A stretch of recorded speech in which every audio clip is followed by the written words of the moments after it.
I will direct your question and answers for this session to our dynamic president of KNS, Dr. Jassim. He will conduct the question and answer session. Thank you. Thank you, Dr. Riyad, for this great moderation, and thank you for our great speakers. Very important topic, very practical, very clinical. I have the first question here to Dr. Abir. Dr. Abir, the question is, in case of surgery, do I will start cholinesterase inhibitor in the same day? In surgery, I think probably they are referring to thymectomy, an IV route, or I can wait until GI work and start oral. I'm not sure if that, can you hear me?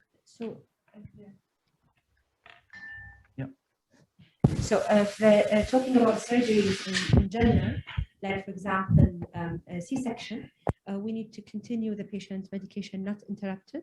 So for example, during C-section, we need to continue if the patient is on pyridostigmy, we need to switch to IM or IV neostigmy. So if they're talking about surgeries in general, we need to continue medication throughout surgeries and not to stop them. And then resume oral route once the patient can take orally. I see. Thank you. Again, there's a question for you. Do you advise vaccination in myasthenia patient who are in immunosuppression? For COVID vaccine specifically? Yeah, I guess.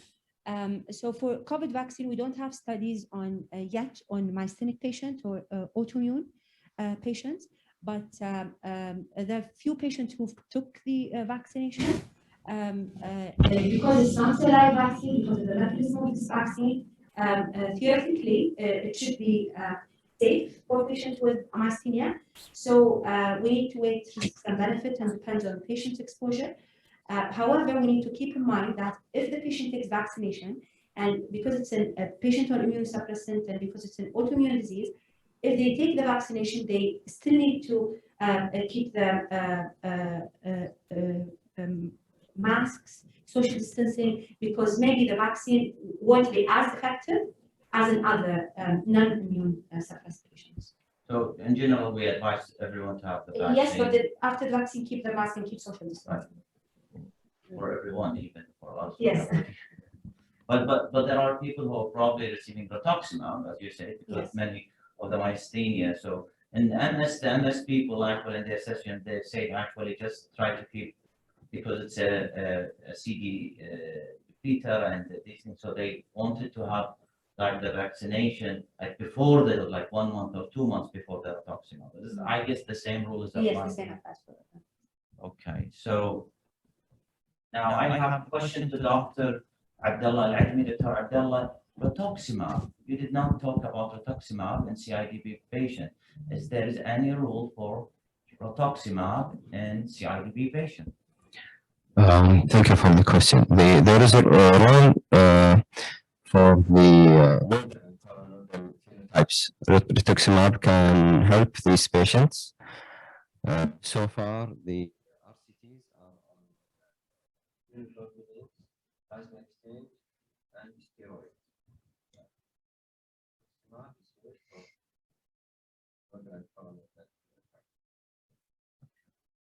Any rule for rituximab even in the other CIDP refractory cases? I had a patient actually who had, he needs like really IVIG, and they very frequently needs IVIG, and we cannot give, it's still a bit expensive medication, IVIG, as a maintenance therapy. And we know that he needs it, he improved with it, but it's still expensive. Do you see that, which one of the probably maintenance, as you say, Silicet or microbiome, is still an expensive medication. Here in Kuwait, it's only for Kuwaiti. Will you go, for example, with rituximab every 6 months, or you go for Imuran as a therapy? Each patient is individualized. You may go for either of them. Like if you try the medications that will studies on RCTs and not efficacious, you can go for rituximab, even cyclophosphamide, depends on each patient, like comorbidities, response, and cost. Yeah, you can still use it. Any preference between IVIG and steroid, Dr. Abdullah? Um, the studies show that on the long term, the remission will be longer with steroids, better than on the IVIG. Yeah, for short term, you can get response quickly with IVIG, but the remission will be longer with the steroids. Yeah. So there's a question for Dr. Abdulaziz that they say there's patients with high CK and no reason. We couldn't find anything. Now, but the patient also has myotonia congenita, but the patient is doing very well and his CK just keep fluctuating. So how much you allow, what is very high or what is something you need to investigate, or just keep it like this, the high CK in a patient with myotonia congenita? As long as the patient has no weakness and no other symptoms, it could be part of the myotonic congenita that it's high CK, or it could be primary with no reason. So I ignore it. Whatever high is normal for that patient. Right. So with several readings, you establish your norm for that patient. And so if it goes way higher, double or triple that, and you say, oh, maybe something else is happening. Otherwise, you say, no, it's the same, his baseline. So I accept it. There is no ceiling for, if you say beyond that, you really have to do muscle biopsy or something. No. Okay, so although they look muscular, you know, people with myotonia congenita, sometimes they look muscular, they have big muscles. And once actually I had a patient actually, whenever he go for strenuous exercises, the CK will jump. And then they look muscular. He said, I never did that for myself. I just look like this since I was a kid. I look muscular, and people, they think I'm like a gymnast. But he looks like this. Yes, it's bulky muscles, but Right. ineffective. So they don't have the power. Yeah. So. Okay, I have a question here to Dr. Abir. My question, when can I taper immunosuppression if patient symptoms stabilized, especially for rituximab, eculizumab? And they have a second question. So what is the dose and frequency of sub-Q IVIG? Well, we don't have sub-Q IVIG. So the first part of the question, Dr. Abir. If the patient is, it depends on the immunosuppressant medication the patient is on. So it's working. So it depends which immunosuppressant medication is patient is on. We have to be very careful with tapering off these medications because many patients can relapse. So if we does it, it needs to be slow and carefully monitored. As I mentioned, for patients with mycophenolate, for example, it has to be very slow, not more than 500 milligrams every year. And after years of stabilization,